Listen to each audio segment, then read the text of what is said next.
Muy buenas, bienvenidos a este nuevo encuentro de perspectivas, el programa de condarco.com, donde te vamos a pedir que nos sigas en el canal de YouTube, que es @condarcomás, que le pongas me gusta, y si no te gusta lo que hacemos, como no existe el no me gusta, lo decís en el chat. Un invitado con el cual yo no le voy a decir que es la Mirta Legrand, porque no tiene tantos años, tiene muchos menos, que cuando empezamos este ciclo hace algunos meses atrás nos visitó. Es un amigo de la casa, es el titular de, de una empresa metalúrgica, es Julio Totero, es dirigente empresarial de las gremiales empresariales de Asinmet, donde es el responsable del área de minería, y ahora tiene un nuevo cargo. Para la tarjeta es una complicación. Es vicepresidente primero del CEPROMEC. ¿Así se dice? Así se dice. Bienvenido. Gracias, Gustavo, gracias por la invitación. Y sí, así se dice. CEPROMEC es el clúster de proveedores para la minería y la energía de Cuyo. De eso vamos a hablar enseguida. La primera cuestión que me interesa es que nos cuentes lo mal que está la industria metalúrgica, la metalmecánica en este país, con mucha capacidad ociosa instalada y ociosa. Bueno, hoy nosotros medimos con ADIMRA y con la colaboración de ASINMET, se mide en todo el país el nivel de ocupación de la capacidad instalada, y hoy estamos hablando que estamos muy por debajo del 50% de ocupación. Es decir, si consideramos que la capacidad ocupada está en un 42-43%, esto quiere decir, para darlo en datos, que de cada 10 máquinas funcionan 4/5, ¿no? Entonces, bueno, esto da Esta una... crisis también fue expulsiva de mano de obra, Sí, no se ha notado tanto la no en los expulsión de mismos mano de obra porcentajes. porque el sector estaba muy acostumbrado a las horas extras, a los horarios extendidos. Hoy se redujo todo eso y se han hecho planes de contingencia en muchas empresas donde hay eh, media jornada laboral, ¿no? Entonces se han reducido mucho los horarios de trabajo, no tanto los despidos de personal, por lo que implica despedir personal, que es capacitarlos nuevamente, volver a prepararlos para el trabajo, volver a retenerlos o a encontrarlos cuando ante las expectativas futuras pueda llegar a aparecer nueva demanda de trabajo, ¿no? Entonces, eso hace que el empleo no haya caído tanto como cayó el nivel de ocupación. ¿Te imaginas la posibilidad cierta de, de que mejore esta situación de crisis para el sector? ¿De qué depende? Mira, la expectativa siempre está. Ocurre que no se vive de expectativas, se vive de realidades, y la realidad es que hoy no hay un horizonte muy claro que nos diga, sí, mirá, el año que viene va a haber un crecimiento de la actividad por tal y tal razón. No hay algo que nos marque Una expectativa. certezas a estas expectativas que siempre tenemos. Entonces, le ponemos sí una ficha a lo que es el desarrollo de Vaca Muerta, y ojalá Mendoza eh, pueda desarrollar la lengua norte de Vaca Muerta, que está en el sur de Malargüe, en el sur de la provincia. Ojalá la minería venga a cubrir ese bache que nos ha dejado el petróleo convencional acá, sobre todo en la zona norte, que esperamos, pero estas son expectativas. Ese es un negocio mucho más chico que el no convencional, pero es un negocio finalmente. Seguro, seguro, el convencional aquí en la zona norte de la provincia dejó para nuestro sector cerca de 1.500 desocupados, que no son tomados por otras actividades, sino que gente que pasa a la marginalidad social, a la marginalidad laboral, al empleo no registrado, al monotributo, que si bien es un empleo registrado, Le estás hablando a Marín. bueno, por Porque ejemplo, YPF casi dejó se las transfirió a la provincia y rebúsquensela. sí, yo no le puedo cuestionar eso a Marín porque lo han puesto para administrar una empresa y él tiene la firme convicción de hacerla ganar dinero. Yo sí le pediría a Marín que cumpla con lo que en algún momento dijo, ¿no? Que cuando baje el precio del petróleo va a bajar el precio de los combustibles. que era una cuestión circunstancial, ocasional, el tema de la guerra, cuando subió tanto el precio del barril, que llegó a 114, Y ahora que 115 firmaron dólares. la paz, ha bajado. Ahora que está a 80, yo veo que los combustibles siguen al mismo precio, entonces digo, bueno, Marín, estamos esperando. Me pasó una cosa muy graciosa, paso por una estación de servicio y yo soy de los que se acuerda, vos también te debes acordar, cuando el gasoil valía la mitad que la nafta. Es más caro el gasoil que la nafta hoy. Es así, no entiendo bien cuáles son las razones por Las las variables cuales, que cambió tanto. por qué cambió. De todas maneras hay que considerar que ya en Europa prácticamente el gasoil ha dejado de usarse, los vehículos diésel no se fabrican más, entonces hay una tendencia mundial por una cuestión ambiental a que se, Dejar los desa- motores a combustión. se desacelere el uso del gasoil. Entonces yo creo que también responde a que el precio del diésel es más caro y hay que desalentar su consumo. Ahora, habrá que ver a qué precio o cómo nos mueve la estructura de costos este precio de los combustibles por todo lo que implica la logística, sobre todo en una provincia que está a 1000 kilómetros del puerto de Buenos Aires, a 400 kilómetros de los puertos de Chile, cruzando una cordillera. Bueno, el impacto que tiene el diésel sobre nuestra economía es importante. Entonces, bueno, habrá que ver a qué hora llegan las nuevas tecnologías para que el transporte pueda utilizar otro tipo de combustibles y se puedan bajar los costos de la logística, ¿no? Em, Te voy a tratar como suelo, desde mi incapacidad y desconocimiento, hablo con las inteligencias artificiales. Ponete en analista socioeconómico de la realidad del desarrollo global. Vicuña le compra a los chinos y desecha lo nuestro. Por una cuestión de costo, porque parece ser que si yo, vamos a citar a San Jorge, saludo a los amigos de San Jorge, si yo vivo en Uspallata, el hecho de la cercanía me va a convertir automáticamente en millonario y proveedor de San Jorge. ¿Es así esto? No, no Ah, es así. Es decir, a ver, acá hay que analizar esto de diversos puntos de vista, ¿no? Es decir, yo digo, lo que pasó con Vicuña con la compra que hizo Vicuña de cerca de 50 y pico millones de dólares de un campamento chino, es una ciudad para alojar a los 4 o 5 mil trabajadores que van a trabajar en ese proyecto. Esta ciudad vino totalmente, o va a venir, todavía no viene, pero ya se compró y se confirmó que va a venir todo de la China. La China tiene una particularidad que no solamente te manda sus productos, sino que te manda los chinitos a que te hagan el montaje, ¿no? hasta el arroz te manda para... Para que sí. Bueno, ese es otro análisis, ¿no? De cómo vive el trabajador chino y cómo viven los nuestros. Los nuestros, más allá de que nos quejemos, viven 10 veces mejor a lo que viven los trabajadores chinos. Comen mejor, tienen mejor salud, tienen mejor cuidado, tienen otro estándar de trabajo, digamos, el trabajador argentino. Pero está bien, yo la pregunta que te Ahora, quiero llevar es a esta. O sea, si lo, competimos todo con China, no le vamos a vender nada. lo de China, lo que pasó con Vicuña es lo que no nos debe pasar. A ver, Por eso el clúster, ¿no? ¿Por qué no nos debe pasar lo de China? Porque yo no culpo al inversor, yo no culpo al dueño de la plata, que es el que la pone. El tema es que no tenemos un Estado presente, un Estado que negocie ese tipo de circunstancias, porque esa compra que hace Vicuña, yo fuera empresario, inversor, hago lo mismo, ¿eh? O sea, a mí me costaba 18 millones de dólares menos comprar en China que comprar en la Argentina. Yo entonces, que soy el que pongo la plata, compro en China.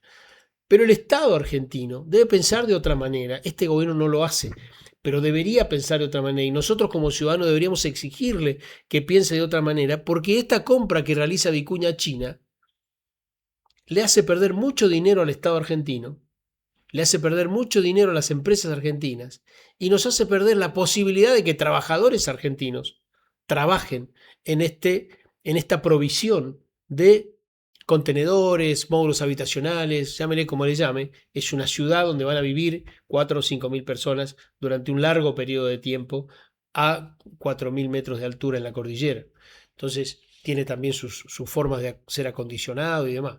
Entonces, ¿por qué digo yo que el Estado pierde plata con esto? Porque el Estado no sacó cuenta de todo lo que podrían tributar las empresas locales, que obviamente le venden más caro a Vicuña el producto porque nosotros tenemos otra estructura de costos en la Argentina que tiene que ver con lo impositivo, que tiene que ver con lo financiero, que tiene que ver con lo que se paga de mano de obra en la Argentina y con lo que pagamos de aportes previsionales y demás. Entonces, tenemos una estructura de costos muy superior, lo que nos hace que el producto a Vicuña llegue más caro. Pero en ese precio final que debería pagar Vicuña hay asociado un montón de impuestos que recibirían los estados municipales, los estados provinciales, el estado nacional, que obviamente por esta compra que hizo Vicuña en China, los estados dejan de percibir. Cuando saquen la cuenta, si el gobernador de San Juan sacó la cuenta, toda la plata que perdió, podría sentarse a negociar con la compañía, con los proveedores, con el sistema financiero, con el sistema tributario para decir, che, a ver, estamos perdiendo guita con esto. A ver, démosle un bono a la empresa a 25 años como garantía ambiental, no sé, cómo buscar el rótulo que sea, pero esos 18 millones de dólares de diferencia, que es el que hay en este caso, el Estado debería buscar la forma de compensar a ese inversor para obligarlo al inversor a decir, che, mira, comprá en la Argentina. A lo mejor no en San Juan o no en Mendoza porque no tenemos capacidad a lo mejor para proveer ese volumen, pero sí comprar en la Argentina, negociar para que el trabajo quede en la provincia, en la región, en el país, y de esa manera el Estado también cumpla con el rol que tiene que cumplir el Estado, que es lograr que cada inversión que llegue a una región genere desarrollo y riqueza en la región donde se establece. Si vamos al caso de San Jorge, y vos me decís, a ver, que Uspallata quiere trabajar, es lógico que quiere trabajar Uspallata. ¿Tiene para proveer todo lo que necesita San Jorge? No. Necesitamos preparar a esas economías para que estén a la altura de las circunstancias, y lo demás, obviamente, traerlo de los lugares más cercanos que uno pueda conseguir, ya sea Mendoza, ya sea San Juan, ya sea San Luis, Córdoba, Buenos Aires, pero fundamentalmente hacer este análisis. ¿Cuánto una inversión deja cuando hace una compra en el exterior? ¿Y cuánto una inversión deja cuando hace una compra en el país? Este es el análisis que los estados no hacen, que le hace perder plata al Estado nacional, al Estado provincial, a los estados municipales, nos hace perder recursos a los argentinos, a los mendocinos, a los sanjuaninos, y nos hace perder la posibilidad de tener trabajo. Eso hay que regularlo, hay que legislarlo. Cuando te pregunto... Gestionarlo. Yo, más que legislarlo, yo lo gestionaría, porque la legislación nos va a poner una trampa seguramente, y el inversor... Claro, no. Esta era la pregunta que seguía. El compre mendocino, compre uspallatino. No, eso no debe existir. Esas son la mejor forma de hacer incompetente a una empresa. Nosotros lo que tenemos que lograr es bajar las barreras que hay en San Juan, en Neuquén, en Salta, en Santa Cruz, para que el inversor tenga la posibilidad de comprar al mejor precio posible. Y si vos, pongamos el caso de Santa Cruz, querés que las empresas se radiquen en Santa Cruz para ofrecerle servicio y producto a las mineras, dale las condiciones que le tenés que dar como Estado. Claro. Facilitales el acceso al crédito, el acceso a la capacitación, el acceso a la tecnología, en fin, generar oportunidades para que las empresas se radiquen. Pero no le cierres la frontera a Santa Cruz para que el que está en Santa Cruz le cobre 3 veces más al inversor. ¿Qué hace el inversor? No invierte más. Y no le compra finalmente. O se va. Claro. Se va a Perú, se va a Colombia, se va a Chile, se va a cualquier otro país el inversor. Entonces, nosotros debemos darle las mejores condiciones al inversor y decirle, che, mirá, acá tenés un entramado industrial que te va a ayudar a que vos tengas el mejor de los costos, la mejor de las calidades, y tengas un servicio razonable para el nivel de inversión que vos tenés que hacer. Pero fundamentalmente garantizame que esa inversión me va a generar desarrollo local, porque inversiones sin desarrollo local no tienen sentido. Entonces, ahí es donde me parece que hay que trabajar. No hay que poner leyes, respondiendo un poco a lo que vos preguntabas, no hay que poner leyes restrictivas, hay que poner condiciones favorables. Y la capacitación, porque primero tenemos un problema de escala, tenemos un problema de capacitación, de profesionalización, de certificación. ¿Quién soluciona eso? ¿Por dónde lo abordás ese tema? ¿Con el Estado? ¿Con las cámaras?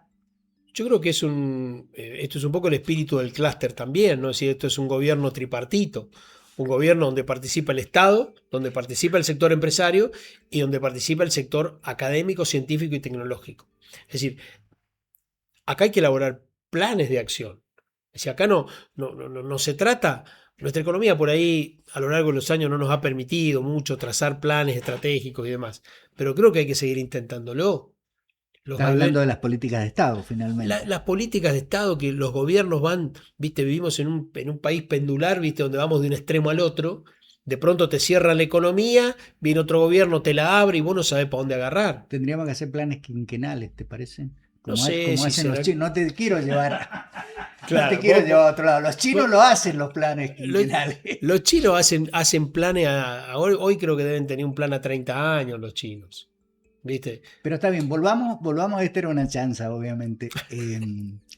Volvamos a esto de la capacitación, de la profesionalización, del asociativismo, porque para trabajar a escala por ahí tenés que asociarte, juntar voluntades, esfuerzos, dejar de lado el prejuicio y que esta era la marca del abuelo y bueno, sí, pero te vas a morir, flaco, o sea, eh, Yo creo que esto tiene que ser un trabajo conjunto de estos tres sectores que yo mencionaba. El sector privado lo primero que tiene que hacer es tomar conciencia, reconocerlo. claro, de sus debilidades. Y sus debilidades están algunas marcadas por un Estado ineficiente, pero hay otras que están marcadas por un empresario ineficiente. Entonces creo que acá es donde tenemos que primero aceptar que en ese diagnóstico que nosotros hacemos y dentro del clúster, lo primero que se hace para cada una de las empresas que lo integran es un diagnóstico de situación para ver si estás en nivel 1, que es una empresa que hoy está internacionalizada, que hoy vende en los mercados internacionales y que hoy el mercado nacional le es chico. Otro segmento de... Tenemos esa empresa en Mendoza, IMSA. Tenemos Simsa, tenemos AXA Mining, tenemos Tassaroli. Tazzaroli. Bueno, tenemos dentro de lo que es el clúster, tenemos empresas que hoy están internacionalizadas y que tienen mucho prestigio a nivel internacional y son competitivas a nivel internacional. Entonces, a veces nos cuesta más competir en la Argentina que en los mercados internacionales. Entonces, eh, creo que, porque en los mercados internacionales tenés un sistema tributario distinto, eh, un sistema financiero que te acompaña, entonces, y tenés una estabilidad macro que es importante. Es decir, vos sabés que lo que hoy vendés a $10 en Chile, dentro de 10 años seguramente lo vas a vender a $10 igual. En la Argentina hoy lo vendés a $10 y no sabés si mañana lo tenés que vender a 8 o a 14. Entonces, estamos en un problema macro que todavía no está terminado de resolver. Entonces, eh, voy a esto, ¿no? Es decir, esos niveles que tenemos de empresas dentro del clúster parten de un diagnóstico. Y después tenés empresas que obviamente quieren entrar al mercado minero y no están en ese mercado porque no conocen la demanda, porque no tienen tecnología, porque no tienen recursos humanos, porque no tienen infraestructura. Entonces, ahí es donde le vamos a poner el ojo. Esto es un trabajo, volviendo a la pregunta original, esto es un trabajo donde las tres patas de esta mesa tienen que trabajar en conjunto. Las universidades tienen que entender que deben profesionalizar su relación con el medio. Es decir, su relación con el medio no es un currito para prestar un servicio. Su relación con el medio tiene que ser profesional para elevar los estándares que hoy el medio requiere y obviamente estudiar la demanda para capacitar y formar profesionales en función de esa demanda. Si la universidad simplemente lo que quiere es hacer un diagnóstico para ver si un profe, si 3 alumnos pueden ganarse una beca, y la verdad que estamos Si la mirada es en otra chiquita, no dimensión. sirve. No sirve. Y el empresario tiene que entender sus debilidades también. Es decir, a mí, nosotros hace 20 años que trabajamos para la minería y empezamos sin saber absolutamente nada. Simplemente porque fabricábamos un producto que entendíamos podía ser útil en la minería. Pero ni siquiera sabíamos cuál era la demanda real que tenía y las características que tenía ese producto que podía usar la minería. Y con el tiempo, bueno, lo fuimos estudiando, lo fuimos preparando, fuimos acertando, fuimos cometiendo errores, fuimos aprendiendo. que si tuviésemos un sistema que nos apalanque, seguramente hubiésemos aprendido más rápido. No es difícil que esas tres partes, porque también acá hay una cuestión de egos, que se hagan cargo y pretendan. A ver, los políticos tienen su propio ego y les encanta cortar cintas e ir a la televisión. El sector académico por ahí también está muy encerrado y les cuesta salir de los claustros, de los laboratorios. De los empresarios no voy a hablar nada porque estás acá presente. Pero yo te lo cuento y coincido seguramente. Entonces, También. ¿cómo conjugás voluntades para decir tenemos que resolver esto? Y no podemos pasarnos votando. Los académicos dijeron que sí, el Estado dijo que sí. 2-1, perdieron los empresarios. No es así. Hay que acordar, hay que consensuar.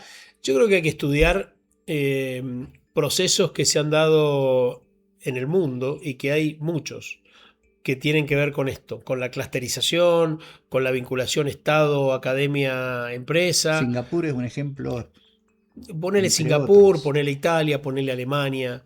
Tenés un montón de lugares en el mundo donde vos tenés cientos de ejemplos. Eh, Alemania e Italia salieron de la guerra con países devastados. Vietnam. No, Vietnam, bueno. Y así hay un montón de ejemplos en el mundo donde esta interacción tuvo su resultado positivo. Es un círculo virtuoso generaron. El tema es interpretarlo, es decir, yo estudié bastante, tuve la suerte hace unos años de hacer una capacitación con la GTZ, que es una consultora alemana, que traía acotación, digamos, en esas charlas, en esos cursos, todo lo que había sido la creación de la Volkswagen, por ejemplo, ¿no? En Alemania, donde había un país devastado después de la guerra y la gente empezó a reunirse, decir, che, yo sé hacer este tornillo, yo sé hacer esta palanca, yo sé hacer el farolito, yo sé hacer la caja de cambios, yo me las arreglo con el motor. Y entre varios armamos un auto. Y a partir de ahí no es que uno se cortó y dice, no, ahora el auto lo armo yo. No, siguió haciendo la caja, siguió haciendo el chasis, siguió haciendo el motor, siguió haciendo... La cuestión cultural es que ellos son alemanes y nosotros somos argentinos, porque ya lo está Entonces, llevando a una cuestión cultural. claro. O sea, Pero a ver, yo creo que más que cultural en ese momento es una cuestión de necesidad y urgencia. claro, en ese caso, ¿no? claro. Acá la necesidad y urgencia se usa para otra cosa, pero Y para justificar que hacemos negocitos rapidito y me cambié el auto y la casa y ya está, ¿viste? entonces, y acá lo que hoy nosotros debemos entender como empresarios es decir, yo esta pieza no la voy a fabricar toda yo. Yo puedo fabricar una parte, el otro tiene que fabricar otra. Y entre los tres tenemos que fabricar la mejor pieza, optimizar nuestros procesos. ¿Tá? Y creo que en esto hay cuestiones éticas en el medio que los empresarios vamos a tener que empezar a corregir. Eh, la política va a tener que empezar a corregir algunos vicios que tiene la política, como es la corrupción generalizada, en algunos momentos más, en otros menos, pero yo creo que eso es un daño que se le ha hecho muy grande a la sociedad. Y la universidad va a tener que dejar de vivir en una burbuja y decir, a ver, yo tengo que ser parte de estos procesos de cambio, porque para eso está la universidad. La universidad, como en la mayor parte de los países del mundo, está un paso más adelante que la sociedad.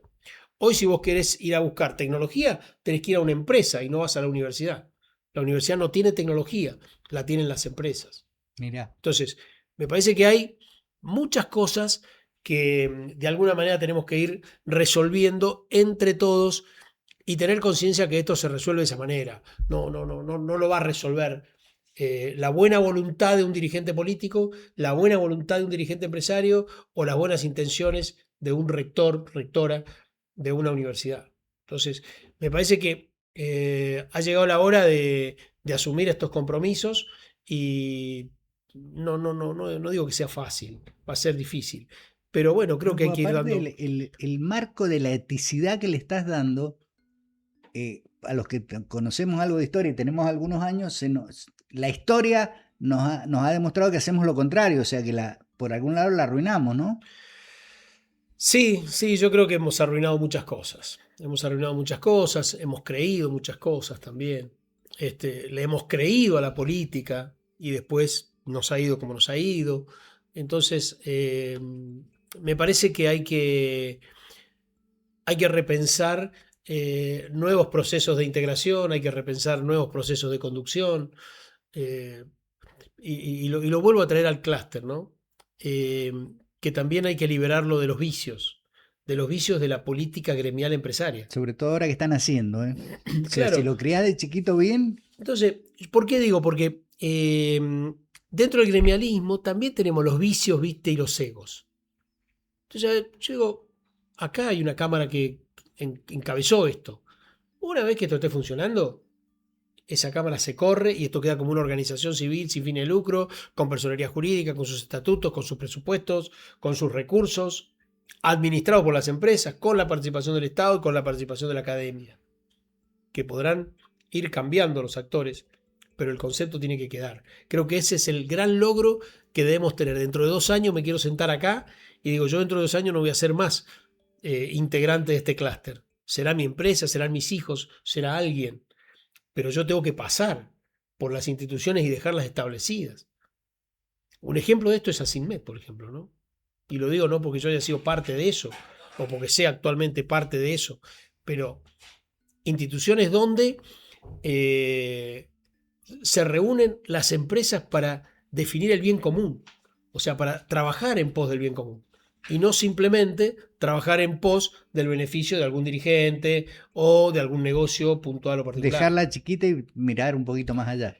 En la medida que miremos a largo plazo, yo creo que en el largo plazo el beneficio nos llega a todos. Si todos estamos mirando en mi beneficio personal para que yo mañana tenga un conchavo, un laburito, una... Y viste, a mí me parece que eso no camina y creo Ya que lo ya hemos demostrado, se está ha demostrado demostrado. que así no es. Ahora, ya me has dado pie, no solamente me has dado pie, sino que has hablado del clúster. Definime el clúster. El clúster es una organización civil sin fines de lucro. Y antes que te voy a hacer la pregunta del millón y te quiero incomodar en realidad, porque por algo te aprecio y somos amigos. ¿Por qué no está el sector de los trabajadores? ¿No pueden aportar ellos? Deberían estar, deberían estar. El tema es que ¿con quién, a quién sumás? ¿Al dirigente gremial O o al sea, trabajador real? No que, tengo que explicarte la diferencia. pero está siendo prejuicioso, porque seguramente debe haber muchos dirigentes gremiales, sobre todo, Seguramente soy prejuicioso, pero no queremos que el clúster se transforme en una organización llena de líderes, conductores, sin empresas. Por eso tampoco van a estar las cámaras gremiales empresarias. se participa por empresa, no por Se cámara. participa por empresa.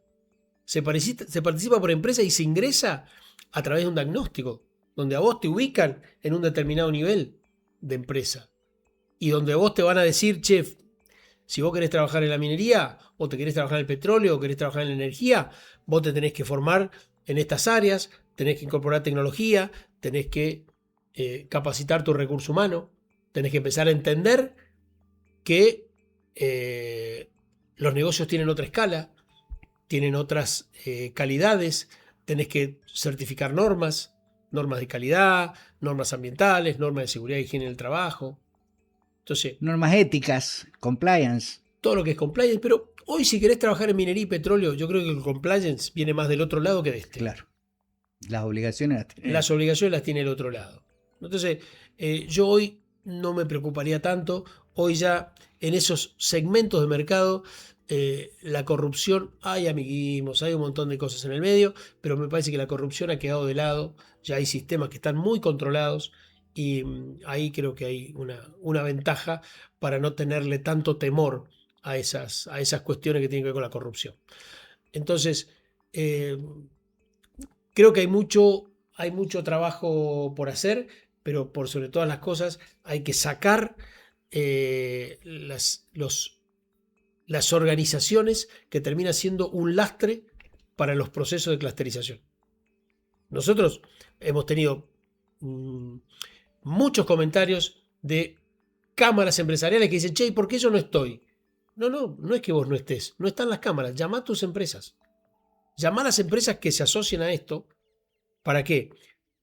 Para hacerles un diagnóstico, para ver en qué nivel están, para ver cómo pueden hacer para ¿Quién hace el ingresar diagnóstico, Julio? la Universidad Nacional de Cuyo y el INTI.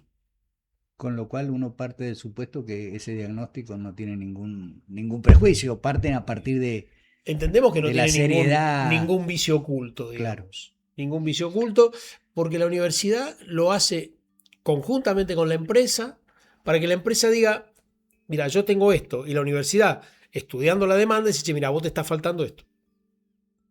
Es decir, yo doy un ejemplo, ¿no?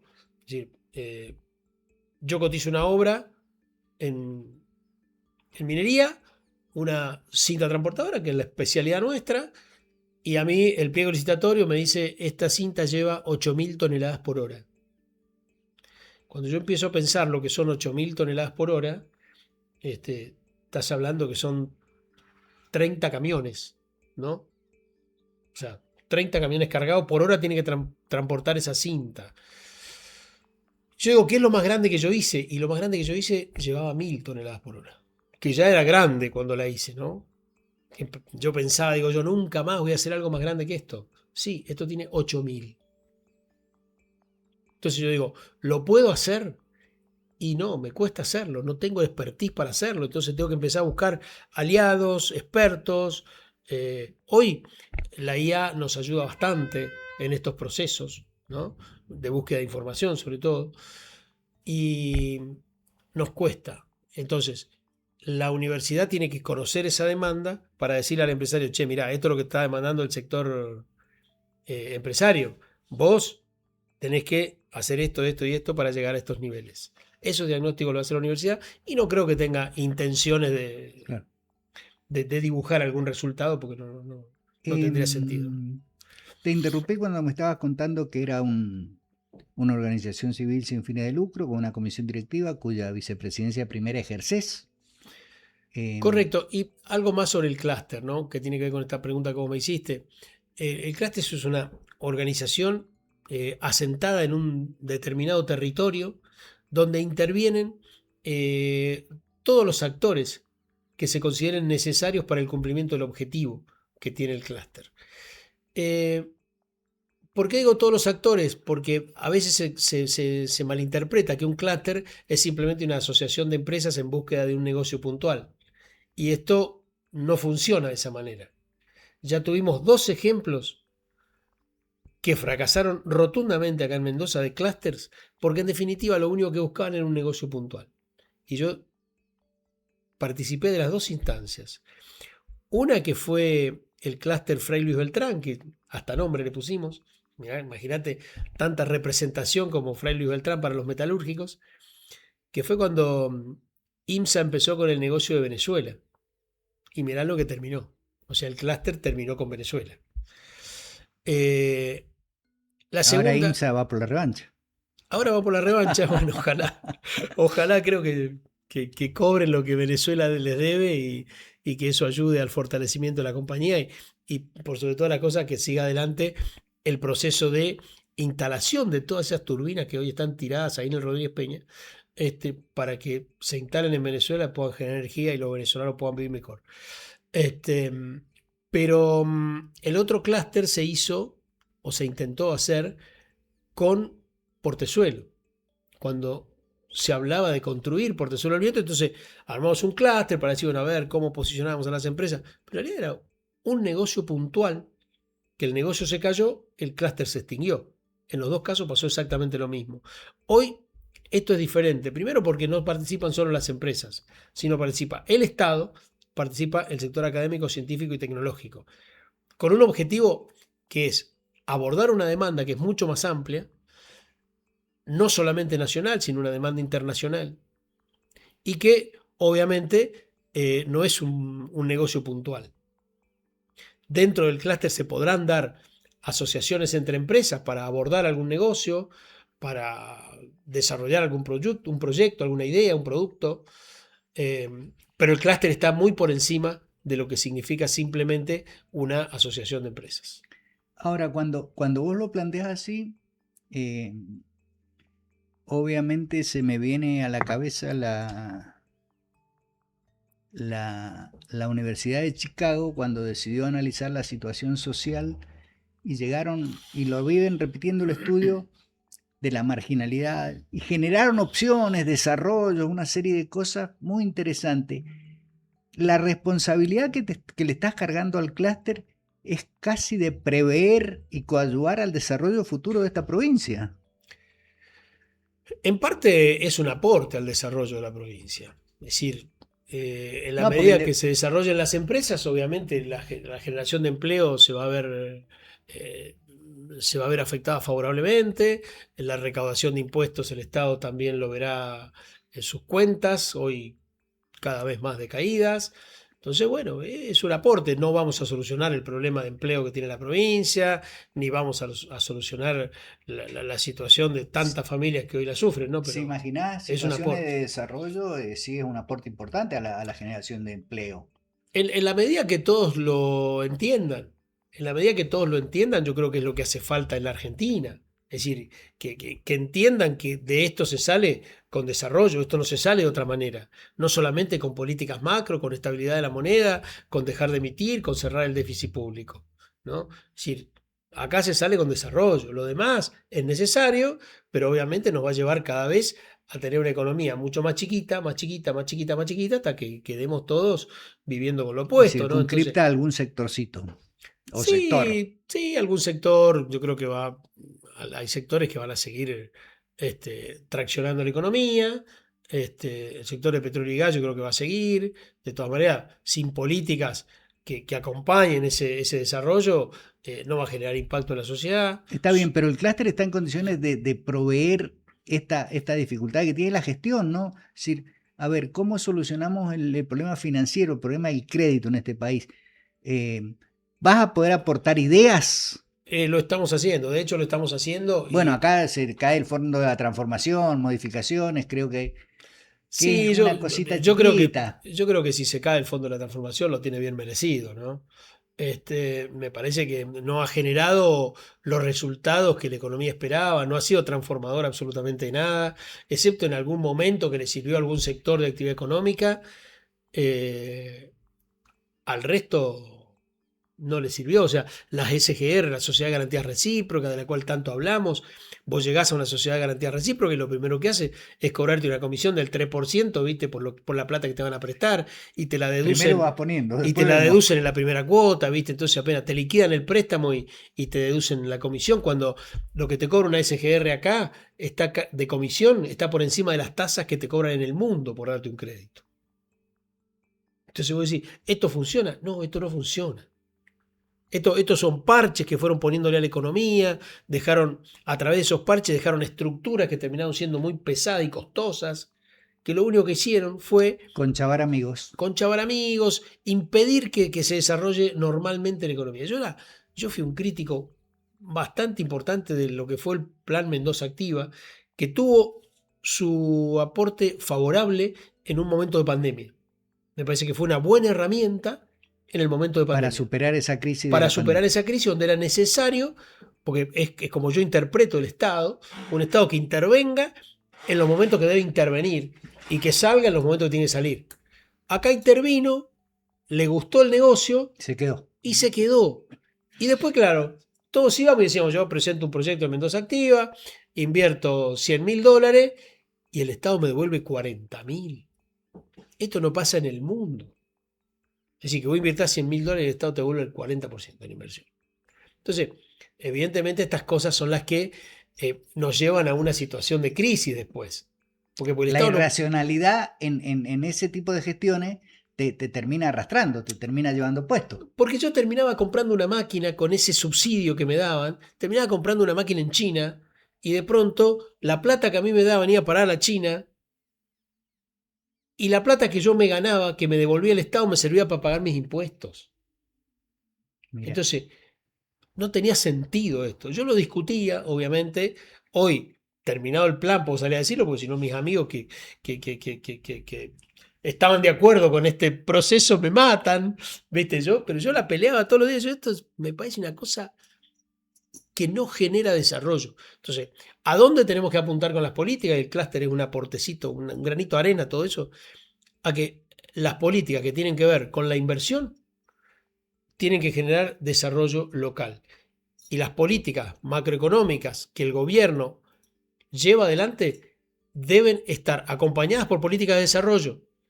Si vos querés que baje el precio del azúcar, y alentá la producción de azúcar. O de remolacha. Es decir, o lo que quieras, pero no alentes el que baje el precio del azúcar importándome azúcar, porque me vas a matar la industria y después el que la importa la va a vender a cualquier precio. Y vas a volver al mismo precio del producto que tenía antes, con la diferencia que antes había empleo y ahora no hay. Claro. Claro. Si Porque no es tenemos expulsivo una del mirada, empleo. si no tenemos una mirada orientada a la producción, y a ver, y los liberales lo van a entender, ¿no? Adam Smith decía que la ley de la oferta y la demanda era la que movía, la que marcaba el precio. Entonces, cuando vos tenés una oferta que crece, los precios seguramente bajan. Entonces, por ahí, de alguna manera, empieza a tener algún viso de solución esta situación que no contempla la generación de empleo. Es decir, una política macroeconómica que no contempla la generación de empleo. ¿Por qué? Porque no contempla el desarrollo. Es decir, yo lo decía en otro momento político, ¿no? Decía que no había que poner un tipo inteligente en la Secretaría de Comercio, ¿cierto? Sino había que poner un tipo que tuviese criterio y entendiera algo de desarrollo. Que sea de armas llevar, no. No, puede ser un ejemplo, ¿viste? Que no fuera de armas llevar. Pero por sobre todas las cosas, alguien que la Secretaría de Comercio diga, esto lo tengo que importar, esto no lo voy a importar porque tengo trabajo en el país. Ahora, si esto es caro porque el que trabaja en el país caza en el zoológico, como dijo el presidente, bueno, hago que no case en el zoológico, genero las condiciones para multiplicar la competencia. Entonces vos decís, el que fabrica azúcar, volviendo al caso del azúcar, tiene el precio muy alto, poner la competencia enfrente. Nada mejor que el liberalismo puede hacer estas cosas. ¿Por qué no lo hacen? Y me abren la importación indiscriminadamente, sin tener ningún criterio razonable de qué importar o qué no, para decir, bueno, a ver, ¿cómo hago para sostener el empleo? Yo lo hablo con mis amigos y tengo un amigo que es uno de los textiles más grandes que tiene la Argentina, y acaba de cerrar una fábrica que tenía en La Rioja. Echó 900 empleados. Y me dice, mira Julio, yo de mi fábrica sale una remera a 500 pesos y llega a 5.000 al consumidor final. ¿La culpa es de la fábrica? La culpa no es de la fábrica. La culpa es de una cadena y de un sistema que hace que el producto se multiplique por 10 al salir de la fábrica. Por eso pagamos impuestos por impuestos, impuestos sobre impuestos, impuestos sobre impuestos. ¿Tá? Y renta sobre renta, y bueno, impuesto a las ganancias, y toda esa cadena, esa maraña hace que el producto llegue caro a la gente. Entonces, ¿qué hace el gobierno? No, para que bajen los precios, importo. Entonces, claro, el que importa, a lo mejor no importó a 20, importó a 40 y lo sale a vender ese precio. Y lo arregla con 20 de los 900. Pero te quedaron 900 en la calle. Esos 900 en la calle ya no van a poder comprar la remera ni a 5.000 ni a 500, porque no van a tener que comprarla. Entonces, si esto se multiplica en el tiempo, te trae problemas graves.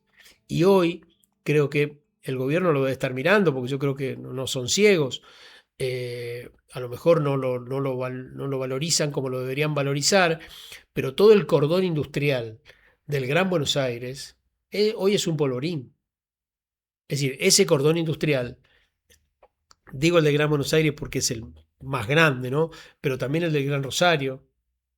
Y no sé si va a pasar lo mismo en Córdoba y en Mendoza, pero los cordones industriales que hoy están quedando con una ociosidad muy grande van a traer un problema social en los próximos tiempos. Entonces, esto lo van a tener que ir contemplando. Quizá el gobierno lo esté contemplando con las AUH y con algunos otros beneficios que están multiplicando, pero no es la solución. Esa es la solución, puede ser para ganar una elección, pero no es la solución para resolver los problemas que tiene el país. A mi entender, desde mi punto de vista, quizás sea parcial, sin desarrollo no hay política económica que tenga su fruto a largo plazo. Estamos con Julio Totero, el responsable del área de minería de ACIDMED, empresario metalúrgico, vicepresidente del CEPROMEC, que es el clúster del cual nos ha hablado bastante. Ahora, ¿cómo la gente, porque acá vas a emitir juicios de valor, va a decir tu empresa tiene este déficit, tiene esta fortaleza, harán con el FODA o sin él, tiene estas debilidades? ¿Esto lo vas a hacer público, lo vas a hacer privado? Al gobierno vas a tener que criticarlo por ahí. A ver, tu amigo el de las remeras de La Rioja, eso lo vivimos acá todos los días con los productores agrarios. O sea, ¿por qué la zanahoria a mí me sale 1.500 pesos y el productor se la compran a 10 pesos? ¿Dónde quedó? Yo creo que hay políticas que deben nacer del Estado y hay políticas que deben nacer del mismo sector empresario. Pero vos le podés sugerir al Estado a través del clúster. Seguramente las que estén, digamos, relacionadas con el objeto del clúster. Ujú. En el caso, vos mencionabas recién el tema financiamiento, nosotros estamos proponiendo líneas automáticas para aquellas empresas de crédito, digo, para aquellas empresas que hoy traigan un contrato de los grandes proyectos mineros. Es decir, yo traigo un proyecto, damos un ejemplo, de Los Azules, y yo debo tener un financista que a mí me diga, bueno, a ver, así como vamos a financiar a la minería, vamos a financiar también a los proveedores mineros. ¿Por qué? Porque tenés un contrato y tenés una garantía de pago, que es la garantía que te da venderle a una empresa de estas características, porque para venderle a la empresa de estas características, la empresa te examinó 20 veces. Vos sos testigo y lo debés haber hasta usado seguramente cuando vos ibas con una orden de compra al banco y te la liquidaban. Claro.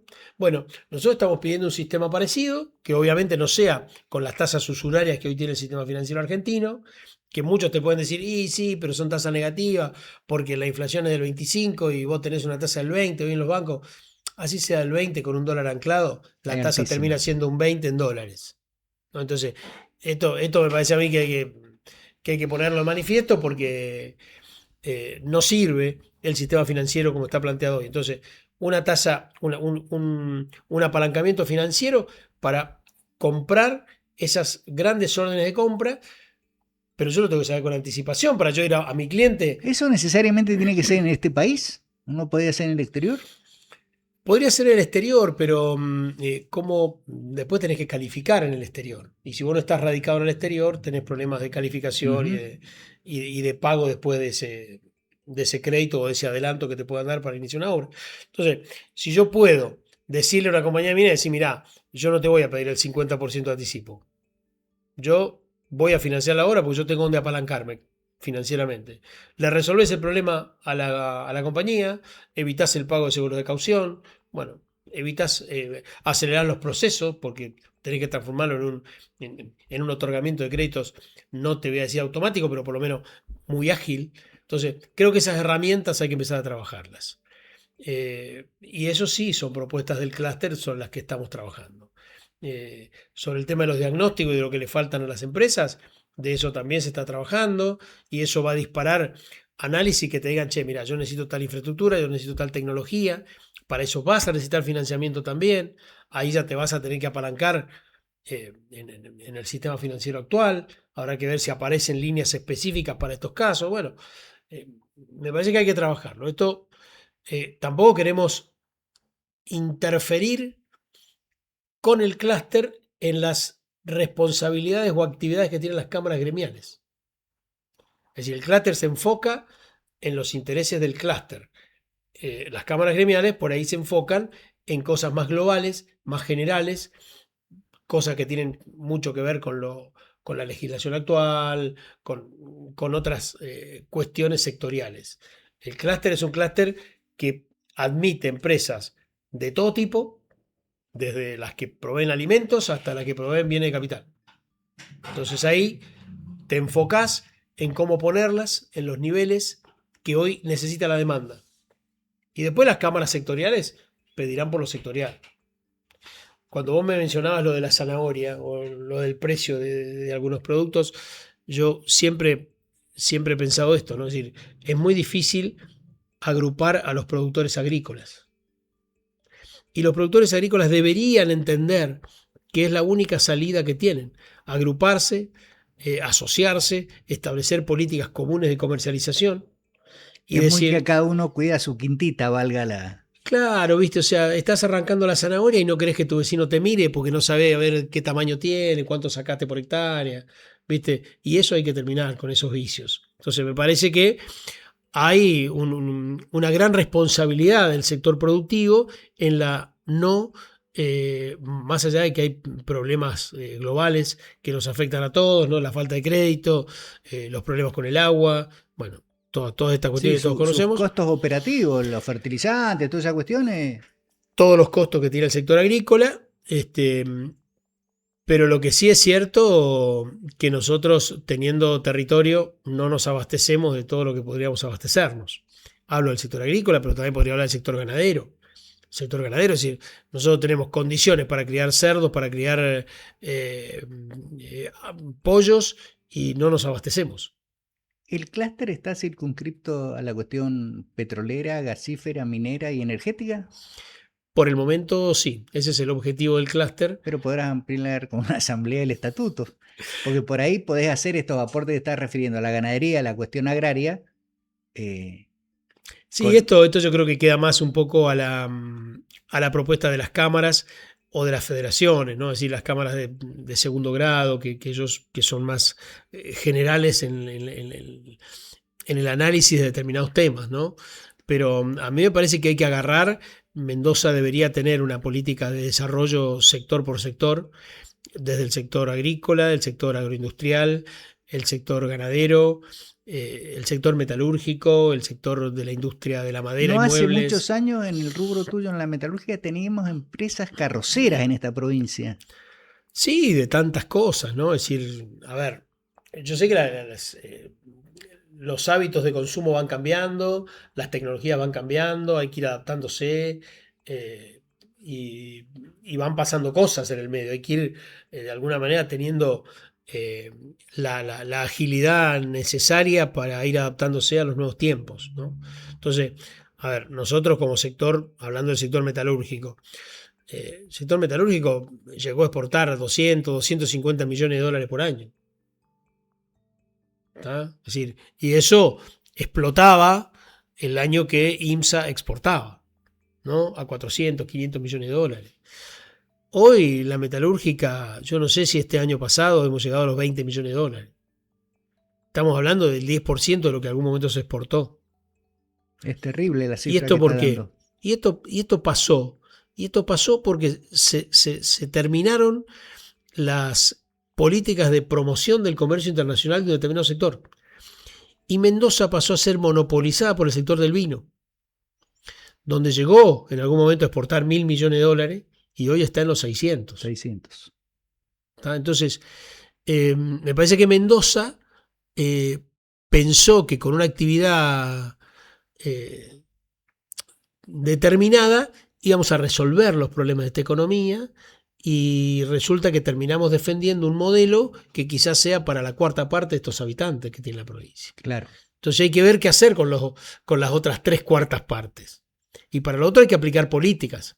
Para el agro, para la agroindustria, para la ganadería, para la metalmecánica, para la industria de madera y muebles, para todo el resto, para la industria química.